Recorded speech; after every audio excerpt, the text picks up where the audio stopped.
Hello there. Bon, on va pas se mentir, The Mandalorian et son Mandoverse ont ramené plusieurs personnages et intrigues de l'univers de Star Wars Legends. Pourquoi faire compliqué quand on peut faire simple? Et avec l'annonce d'un film pour conclure le Mandoverse, il ne manque qu'un seul personnage à introduire, et c'est la femme de Luke. Et je vous en parle après ça.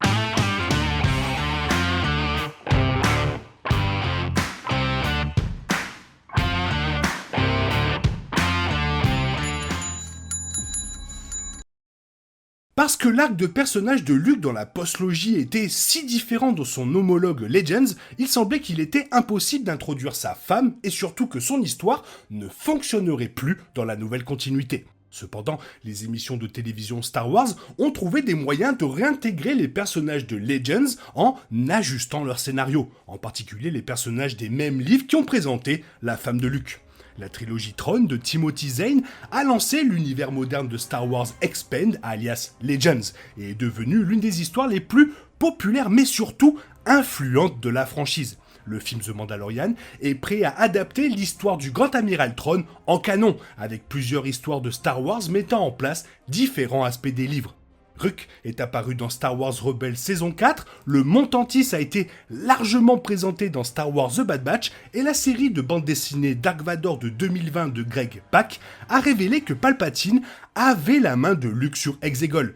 Si Star Wars était assez audacieux pour teaser le clone de Luke, alors le film The Mandalorian peut sûrement rendre sa femme canon à nouveau, car Mara Jade reste une absence majeure dans le canon.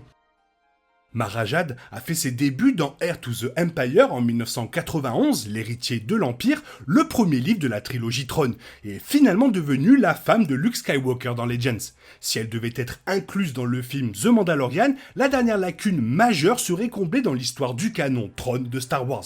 Le Grand Amiral lui-même a déjà été mis en place, servant de méchant principal dans la seconde moitié de Star Wars Rebels et faisant ses débuts en live-action dans la prochaine série télévisée Ahsoka. Cela fait naturellement de Troll le méchant parfait pour le film The Mandalorian, et depuis Filoni l'a même confirmé. Et la plupart des éléments nécessaires de la trilogie Throne ont également été mis en place. Thrawn aura donc tous ses alliés les plus proches dans les futurs projets Star Wars, y compris le capitaine impérial Gilad Pellaeon, son commandant en second dans Legends. Ce Mandalorian a également mis en place le clonage de la force de l'Empire via Moff Gideon, et avec le mont Tantis ayant été présenté dans The Bad Batch, Thrawn peut mener à bien son plan Legends original pour vaincre la Nouvelle République.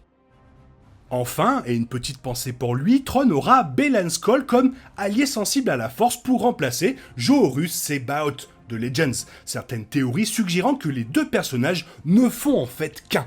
Cela laisse Mara comme la dernière pièce du puzzle de l'histoire du canon de Thrawn. Il serait étrange que Star Wars incorpore autant de parties importantes de la trilogie Thrawn sans inclure Mara. Elle reste l'un des personnages les plus populaires de Star Wars Legends et générerait autant de battages médiatiques que Thrawn, sinon même plus. Colonel, listen to me carefully. Mara est un personnage parfait pour Luke, une étudiante potentielle de son académie Jedi, une autre façon intelligente de se connecter à Palpatine dans la trilogie de suite de Star Wars, et un personnage incroyablement convaincant à part entière. Comparer les histoires de personnages de canon et Legends est également une façon amusante de découvrir des contes familiers de Star Wars qui se sentent frais en même temps. Mais surtout, cela nous permettrait de voir la main de l'empereur. Car Mara a servi de main de l'empereur dans Legends, et bien que la signification du titre ait légèrement changé dans le canon, Star Wars a toujours défini le rôle. Gar Saxon a été identifié comme la main de l'empereur dans la saison 3 de Star Wars Rebels, réintroduisant le concept d'agents impériaux qui répondent directement à Palpatine. C'est quelque peu différent du rôle de Mara en tant que main de l'empereur, effectuant des missions si secrètes que la plupart des impériaux ne savaient même pas qu'elles existaient. Cependant, le livre source Starships and Speeders présentait une version canon de la main de l'empereur plus proche du style opérationnel secret de Mara. Après la mort de Gar Saxon, Palpatine a peut-être trouvé Mara et l'a formée en tant qu'assassin secret, expliquant son absence dans le canon de Star Wars jusqu'à présent. Dark Vador a également utilisé des inquisiteurs pour traquer les Jedi et d'autres utilisateurs de la Force. Alors peut-être que Mara faisait partie des inquisiteurs avant de devenir la main de l'empereur. Être douée pour les opérations noires la rendrait parfaite pour commettre des assassinats, et après la mort apparente de Palpatine, il ne resterait plus personne au courant de son existence.